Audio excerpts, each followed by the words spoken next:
Hello friends, study with पूजा में आपका स्वागत है। आज हम भाषीय विकास किसे कहते हैं या फिर लैंग्वेज डेवलपमेंट किसे कहते हैं, मतलब ये विकास के आयाम या फिर विकास के प्रकार हैं। तो देखते हैं। तो भाषीय विकास, जैसे आपने नाम से ही समझ सकते हैं कि इस प्रकार के विकास में किसकी विकास होगी, भाषीय विकास। यानी इस प्रकार में विकास में भाषा का विकास होता है। ठीक है। तो किसी विकास होने वाले भाषा का तो यह भी तो बालक का आयाम के अंतर्गत आते हैं। बालक के आयाम के अंतर्गत आते हैं। और इस आयाम को देखिए, भाषा का विकास होगा। और लैंग्वेज क्या होता है वो देखेंगे। तो देखिए, भाषीय विकास क्या है, लैंग्वेज डेवलपमेंट क्या होता है। भाषा के माध्यम से बालक अपने मन के भाव विचारों को एक दूसरे के सामने रखता है एवं दूसरे के भाव विचारों एवं भावनाओं को समझता है।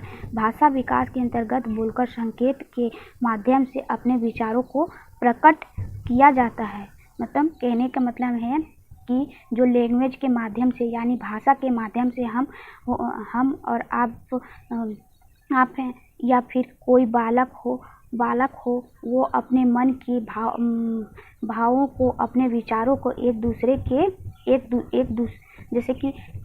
के सामने रखता है और एक दूसरे के भावों को, विचारों को वो समझने की कोशिश करता है। जैसे मान लीजिए, भाषा के माध्यम से हम आपको अब यहाँ पर ही समझा रहे हैं कि हमारे मस्तिष्क में क्या चल रहा है, इसमें इस टॉपिक को लेकर कि वो हम आपके सामने रखते हैं।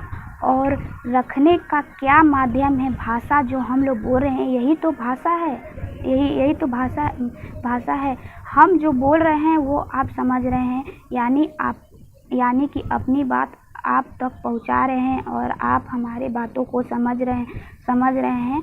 यानी भाषा एक माध्यम है जो किसी व्यक्ति के मन के भावों को, उसके विचारों को एक दूसरे के सामने रखता है एवं दूसरे के भावों के, विचारों को, भावनाओं को समझता है।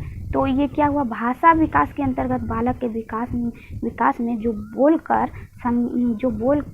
बोलकर या फिर बालक के बोलने जैसे कौशल का विकास में संकेत के माध्यम से अपने विचारों को कहने के जैसे चीज़ों का विकास होगा। ठीक है। भाषा के विकास में इसमें बालक बोलकर भी अपनी बातों को कह सकता है। संकेत के माध्यम से भी अपने विचारों को प्रकट कर सकता है। इन सारे चीज़ों को डेवलपमेंट कहा गया हो।